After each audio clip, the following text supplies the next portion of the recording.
퓨처 셀프 한번 읽어봅시다. 현재와 미래가 달라지는 놀라운 혁명. 현재와 미래가 벤저민 하디 지음 최근화 옮김인데요. 미래의 자신을 아는 것은 강력하고 목적 있는 삶의 열쇠다. 이 책이 당신의 삶을 변화시킬 것이다. 이 책이 당신의 삶을 변화시킬 것이다. 토니 로빈스 베스트셀러 흔들리지 않는 돈의 법칙. 이 책이 당신의 삶을 벤저민 하디는 조직 심리학자로 자기계발 분야 파워 블로거이자 베스트셀러 작가이다. 그는 미래언어를 적용하는 과학 분야에서 세계 최고의 전문가다. 크램슨 대학교의 산업조직 심리학으로 박사학위, 현재 더 데일리 업그레이드라는 팟캐스트를 통해 미래의 자신을 명확하게 하고 더 나은 결정을 내리고 정기적으로 삶의 방식을 도약하는 데 도움이 되는 실용적인 전략을 공유하고 있다. 그의 블로그는 2015년 18년 동안 글쓰기 플랫폼인 미디엄에서 1위 오르고 1억 명이 넘는 사람들이 읽었으며 하버드 비즈니스 리뷰, 뉴욕타임즈, CNBC 등에 실렸다. 또한 포브스, 허핑턴 포스트, 업저버 등에도 칼럼을 기고하고 있고 저서로는 최고의 변화는 어떻게 마련하는가, 만들어지는가 등등이 있다. 옮긴이 최근에는 상명대학교 경제학과를 졸업한 후에 교육회사에서 인사관리 이렇게 해서 옮긴 번역한 책들의 생각, 인생, 감사, 어른, 초년생, 공정, 루트, 부자 습관, 10배, 대단한 책들을 많이 번역했군요. 자, 그러면 미래의 나를 위하는 요인 7가지는 뭘까? 첫째, 미래에 대한 희망이 없다면 현재 의미를 잃는다. 두 번째, 과거에 대한 부정적인 스토리는 미래를 위협한다. 세 번째, 주변 환경을 인식하지 못하면 당신은 아무 길이나 가게 된다. 네 번째, 미래에 나와 단절되면 근시안적인 결정을 내리게 된다. 다섯 번째, 시급한 문제와 사소한 목표가 당신의 발목을 잡는다. 경기장에 들어가지 않으면 당연히 패배다. 경기장에 들어가지 않으면 이렇게 여섯, 일곱 번째는 뭐죠? 미래에 대한 나의 진실 7가지는 당신의 미래가 현재를 이끈다. 미래의 나는 예상과 다르다. 미래의 나는 필이 보는 사람이다. 미래의 나를 생성하기 자세히 그럴수록 더 빠르게 발전. 미래의 나의 실패가 현재의 나의 성공보다 낫다. 성공하려면 미래의 나의 진실해져야 한다. 신에 대한 견해가 미래의 나에게 영향을 미친다.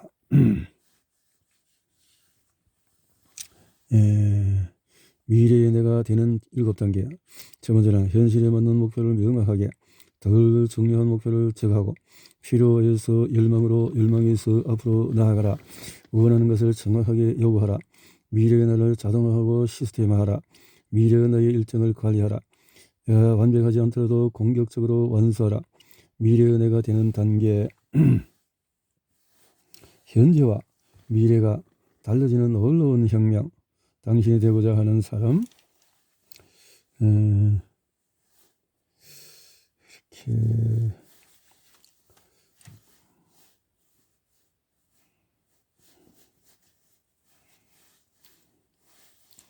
현재와 미래가 달라지는 놀라운 혁명이라. 당신이 되고자 하는 그대로 상상을 해라. 미래의 나의 모습을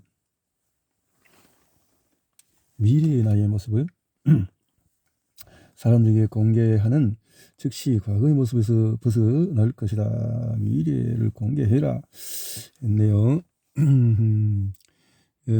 그래서 시험을 포기하고 미래의 나라는 영상을 하면서 재미있는 다른 사람이 됐다. 실제로 지미의 유튜브 영상을 보면은 2015년 10월과 전후가 어떻게 다른지 그 차이를 뚜렷하게 볼 수 있다. 달라진 영상에는 비디오 게임이 진행되는 모니터가 아니라 그의 모습이 더 자주 등장한다. 제이미는 자신이 만든 미스터 비스트라는 브랜드를 홍보하고 그의 영상에 자주 출연하는 친구들을 불러 모아 미스터 비스트라는 브랜드를 지원해달라고 했다. 2016년 6월 1일 제이미의 첫 영상 엄청난 입소문을 내면서 2천만 건 이상의 조회수를 기록했다. 심리학의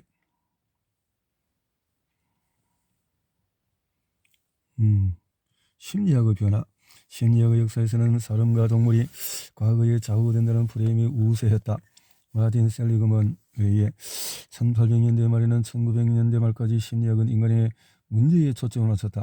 인간은 과거에 좌우되는 존재가 아니다. 우리는 자신이 가장 몰입하는 미래를 향해 앞으로 나아간다. 이 기간 동안에 과학은 인간이라는 존재가 자기 과거의 직접적인 사물이라는 사상을 제창했다. 이런 관점은 결정론이라고 한다. 저 인간의 행동은 앞에서 쓰러지면서 연달아 쓰러진 하나의 도미노 표에 불과하다는 사상이다. 과거의 사건인 도미노 표들은 현재 당신이 누구인지 무엇을 하고 있는지를 결정한다. 인간의 권한이나 자유는 없다. 그저 자극과 반응만 있을 뿐이다. 다시 말해서 결정론에 따르면 오늘의 삶은 자신의 과거를 재조합한 삶이다. 결정론이 지배적인 관점이었지만 이 사상에는 심각한 한계와 부정적인 요소가 있었다. 인간이 겪는 문제는 수없이 많은데 그 문제들을 과거를 통해서만 설명할 수 있었기 때문이다. 안타깝게도 심리학의 주요 목표는 문제를 해결하는 것이 아니라 설명하는 것이었다. 1990년대에 자칭 긍정심리학자가라는 혁신적인 심리학자 집단이 나타나 심리학의 핵심적인 신조의 의문을 제기했다. 그들은 과거와는 다른 질문을 던지며 무엇이 사람을 행복과 건강 성공으로 이끄는지 탐구하기 위해 색다른 유형의 실험을 진행했다. 오늘날 심리학 연구는 한 사람의 과거가 그의 행동과 삶을 좌우하지 않는다는 사실을 보여준다. 오히려 인간은 미래를 향해 앞으로 나아가는 존재임을 많은 증거로서 제시한다. 인간이라는 존재는 우리는 이 행성에서 다른 종이 갖지 못한 독특한 특징을 지녔다. 미래를 생각할 수 있는 능력뿐만 아니라 미래에 대해 무수한 시나리오를 상상할 수 있는 능력이 있다. 거기에 대해 인간은 미래의 가능성을 깊이 생각할 수가 있다. 예를 들어서 어떤 직업을 선택할 것인지, 어디에서 지낼 것인지, 다른 나라로 이주할 것인지, 현지에 남을 것인지 등등.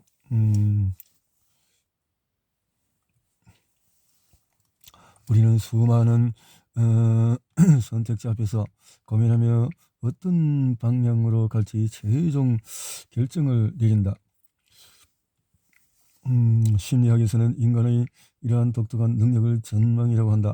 즉 우리가 어떤 일을 하든 그 행동은 미래의 예측을 동력으로 삼는다는 것이다. 전망은 목적론적 세계관을 바탕으로 한다. 인간의 모든 행동과 행위는 장기적인 또는 단기적인 목적에 좌우된다는 견해다. 이 견해로 볼 때 인간의 모든 행동에는 목적이 있다. 목적의 다른 말은 목표다.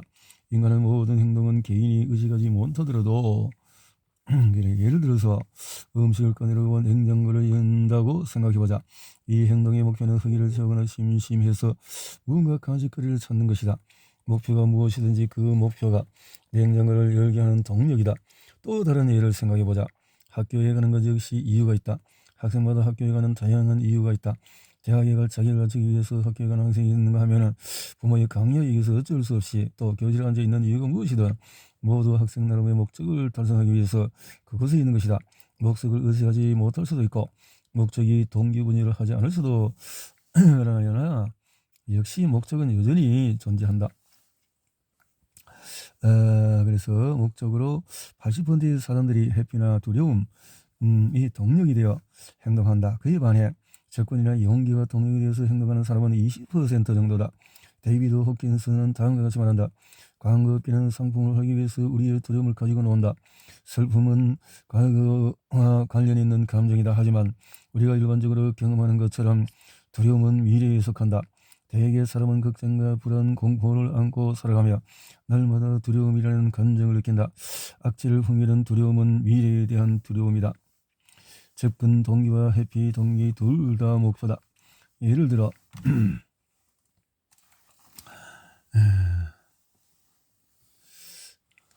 그래서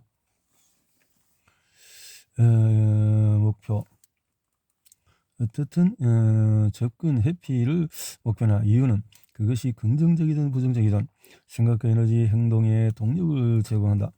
모든 경우에 이렇게 동력을 제공한다. 모든 경우 인간은 자신이 상상하는 미래를 근거로 행동한다. 그 미래는 자신이 회피하고 싶은 미래일 수도 있고 만들려고 노력하는 미래일 수도 있다. 또한 수십 년 후의 미래일 수도 있고 몇 초 후의 미래가 될 수도 있다. 사람은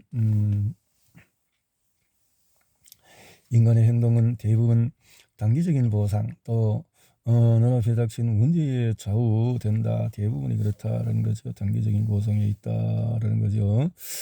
그래서 끼니를 해결하기 위해서 전력을 쓰거나 다른 동물에게 잡아먹히지 않으려고 애쓰는 동물도 같이 오늘날 인간은 앞날을 생각하려고 힘겹게 노력한다.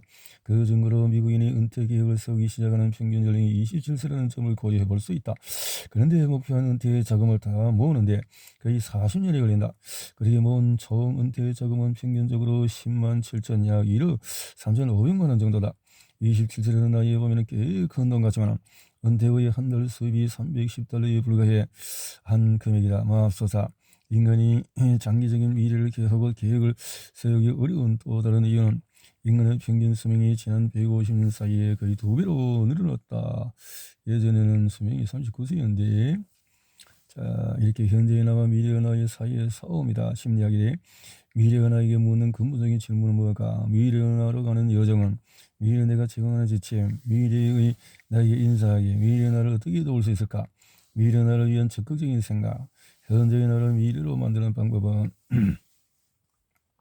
미래의 내가 되는 방법은 전망과 미래의 나를 다루는 심리학이 계속 발전하고 점차 설득력을 얻으면서 미래의 나에 대한 코칭 및 명상 프로그램도 계속 발전되고 있다.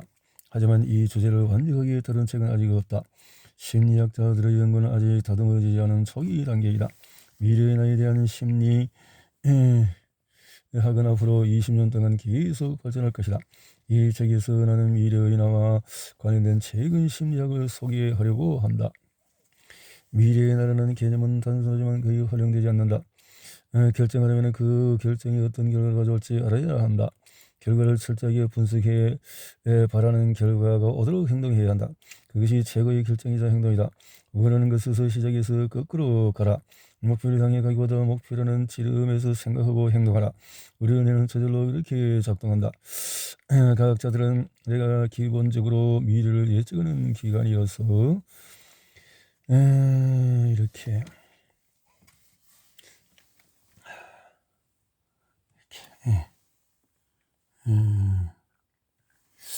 지금 미래의 내가 되라.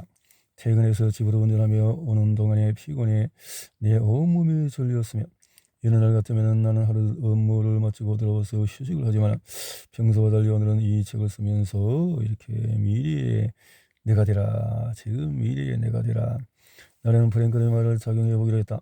20년 후 미래의 내가 되돌아와서 그날 저녁을 보내고 있다고 생각하기로 했다. 미래의 내가 타임머신을 타고 들어와 오늘을 다시 살아볼 기회를 얻었다고 상상한 것이다. 내가 집에 들어와 주차를 하려고 보니 3살 된 피비가 밖에서 기다리고 있었다. 아빠, 나를 보자마자 딸아이는 흥분해서 이리저리 끙충끙충 뛰고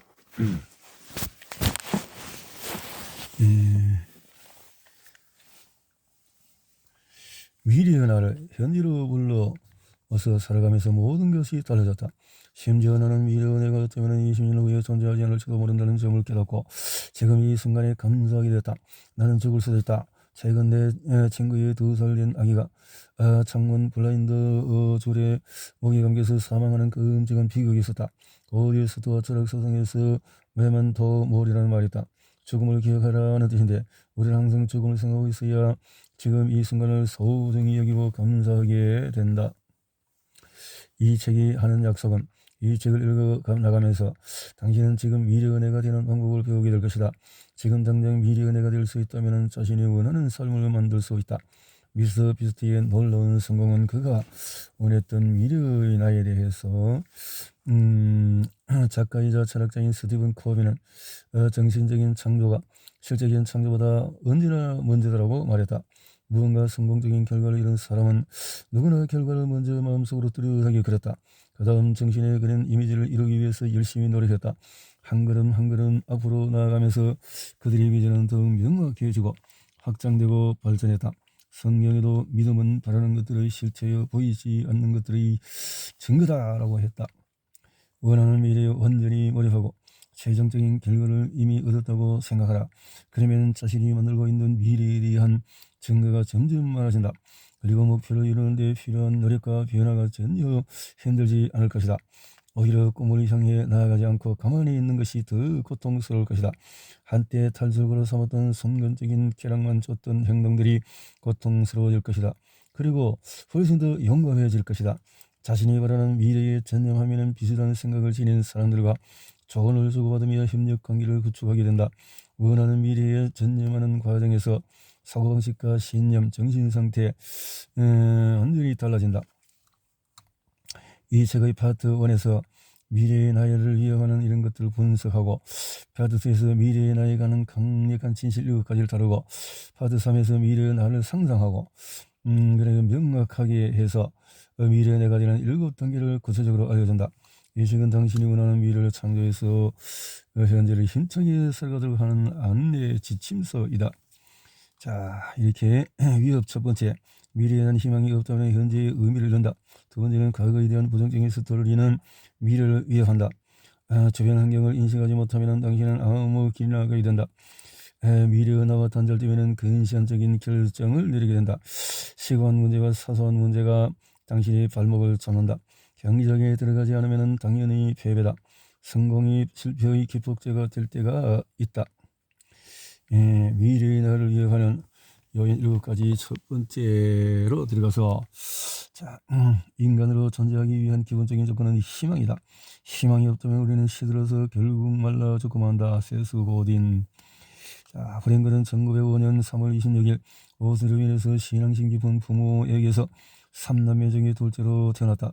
어머니 엘사 프랭클은 프라 출신으로 정이 많았다. 아버지 가브리엘 프랭클은 지방 정부의 속기사로 일하며 사회복지부처 책임자가 되기 위한 길을 걷고 있었다. 프랭클은 고등학교에서 심리학을 공부하며 세계에서 가장 영향력 있는 심리학자 지그문트 프로이트와 서신을 주고받기 시작했다.